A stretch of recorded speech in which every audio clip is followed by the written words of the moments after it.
setiap kita yang pada saat kita menyadari Tuhan kasih karunia berbeda-beda, dan kita maknai itu supaya hidup tidak sia-sia, karena tujuan hidup setiap kita bermakna bagi Tuhan.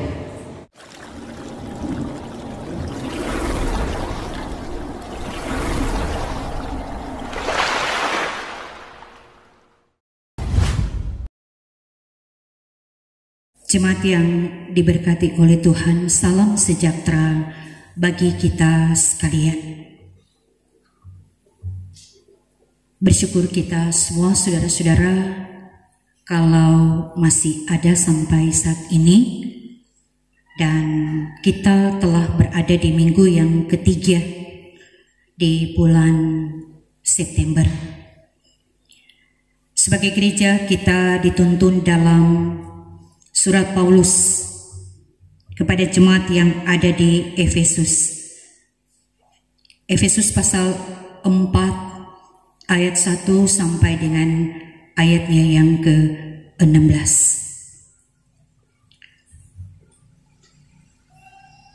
Efesus ini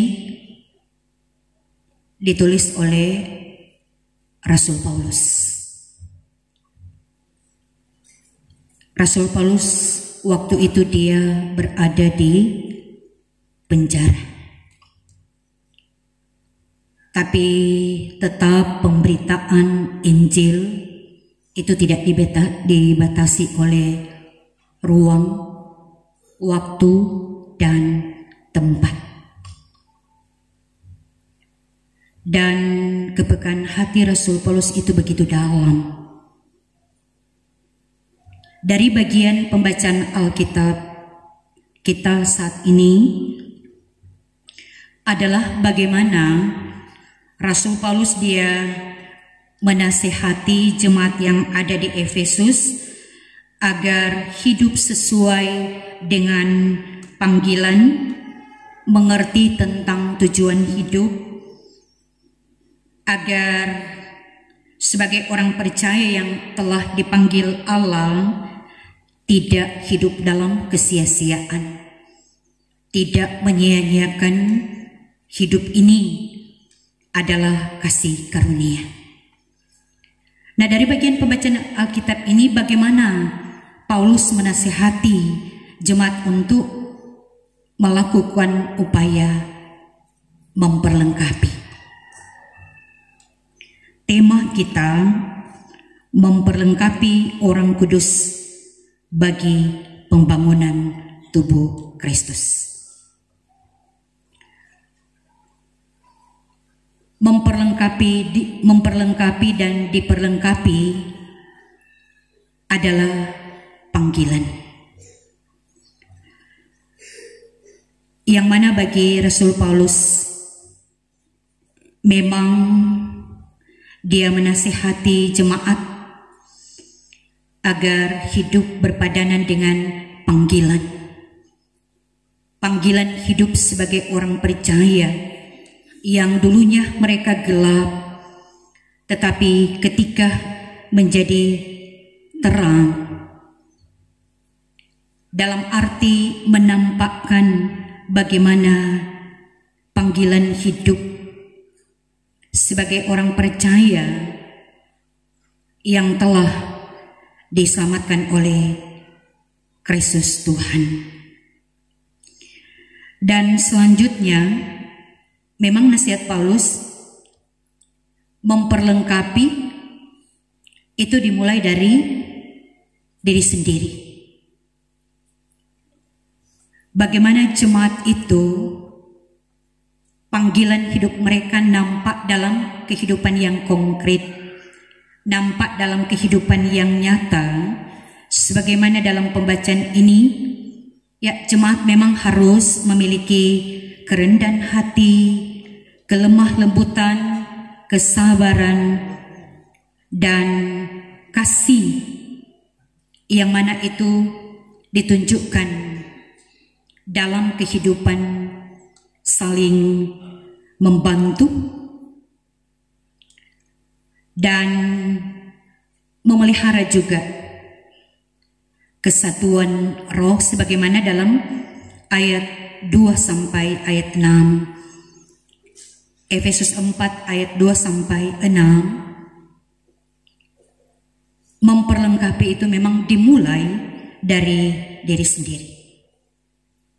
Saja juga memperlengkapi dalam keragaman dengan pola pelayanan Yesus. Dalam arti bagi Rasul Paulus mau menyatakan bahwa perbedaan itu adalah pemberian Tuhan, adalah kasih karunia, dan perbedaan itu bukanlah menjadi alasan untuk saling menguasai, merendahkan, dan menjatuhkan. Malahan perbedaan itu diberikan untuk memperlengkapi, bukan untuk saling menjatuhkan satu dengan yang lain. Jadi bagian-bagian ini adalah cara Paulus untuk memperlengkapi jemaat, yang di dalamnya juga pelaksana dalam memperlengkapi sebagaimana dalam ayat 11, yang diberi karunia untuk memperlengkapi adalah rasul, nabi, pemberita Injil, gembala, pengajar, di mana jabatan ini adalah jabatan pelayanan yang diberikan oleh Tuhan yang mempunyai pelayanan. Bukan karena kepandaian, kecakapan, atau kemampuan, tetapi inilah yang selalu kita ucapkan, kasih karunia, pemberian Tuhan. Selanjutnya juga memang tugas memperlengkapi orang-orang kudus, baik jemaat maupun juga sebagaimana yang dikatakan oleh Paulus, nabi, rasul, gembala, agar supaya nyata bagaimana orang-orang kudus dalam pekerjaan pelayanan itu mencapai pada kedewasaan penuh. Dan juga akan nyata tujuan memperlengkapi agar jemaat tidak diombang-ambingkan oleh rupa-rupa angin pengajaran. Karena sumber ajaran itu adalah Allah dalam Yesus Kristus. Nah, saudara-saudaraku jemaat yang dikasihi Tuhan, ini adalah nasihat Paulus bagi jemaat yang ada di Efesus, tetapi juga menjadi pelajaran iman bagi kita sebagai gereja yang ada saat ini. Tema memperlengkapi orang kudus bagi pembangunan tubuh Kristus. Sebagai gereja yang di dalamnya kita sebagai pelayan khusus, tapi juga kita sebagai anggota jemaat. Kita harus siap diperlengkapi dan memperlengkapi diri. Karena setiap kita juga diingatkan kita dipanggil. Karena kita bukan lagi anak-anak gelap, tetapi telah diubah menjadi anak-anak terang. Itulah panggilan hidup.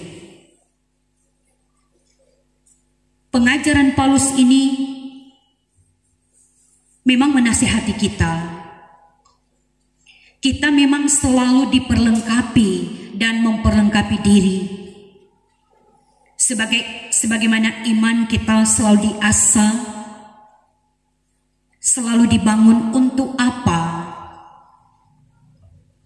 Tujuan juga pada kedewasaan penuh, yang mana itu dinampakkan bagaimana nasihat Paulus. Orang-orang yang telah dipanggil itu melekat sifat, sikap, rendah hati, lemah lembut, dan kasih. Firman juga ini mengingatkan kita, setiap kita berbeda karunia yang adalah pemberian Allah. Tapi dari perbedaan itu menuju pada kesatuan. Perbedaan itu bukan menunjukkan siapa yang lebih menonjol, siapa yang lebih hebat. Tidak. Dari perbedaan itu, ketika itu disatukan, dipadukan, itulah anugerah.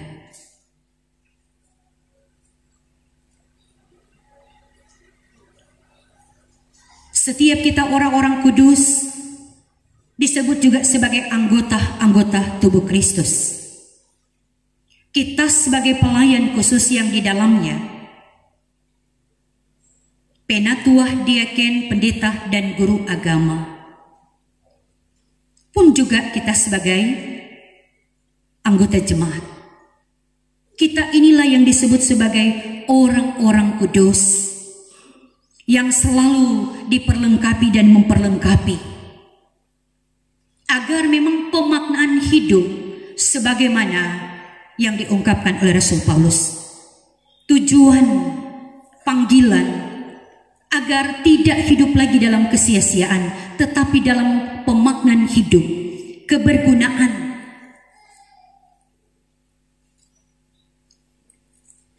Dan ketika itu ada dalam kehidupan setiap kita, cara hidup orang percaya, rendah hati, lemah lembut, kasih, karena dia merasa terpanggil untuk memang menerjemahkan akan panggilan hidup,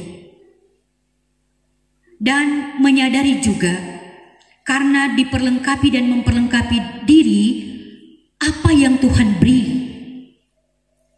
itu tidak dimanfaatkan untuk kesombongan diri, untuk kemegahan diri, tapi itulah karunia yang memang kita maknai dalam pekerjaan pelayanan untuk pembangunan tubuh Kristus. Dan yang mau lagi ditekankan di sini, sebagai orang-orang yang telah dipanggil, sebagai orang-orang kudus, kedewasaan penuh itu nampak juga tidak mudah diombang-ambingkan dengan pengajaran-pengajaran, bahkan kelicikan. Karena apa? Menyadari dipanggil.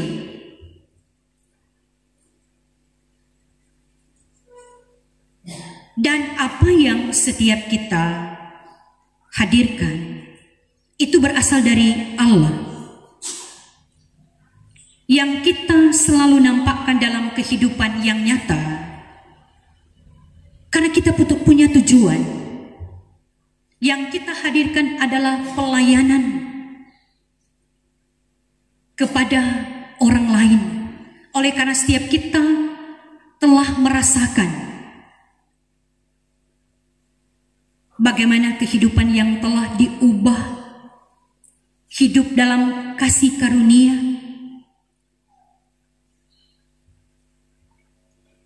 Mari melalui bagian pembacaan Alkitab ini membuka lagi hati kita, membuka lagi wawasan berpikir kita.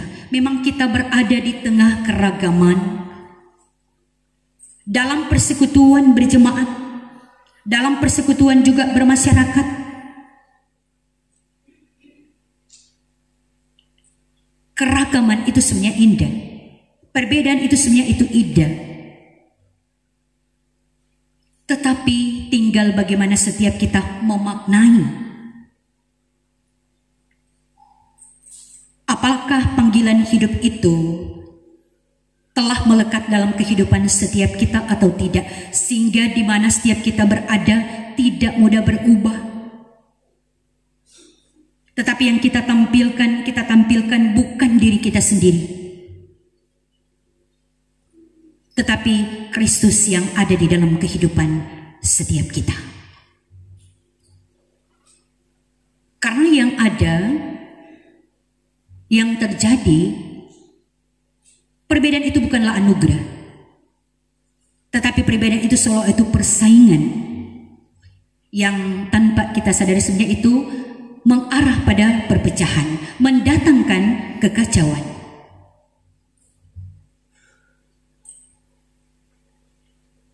Setiap kita diberi Tuhan hati,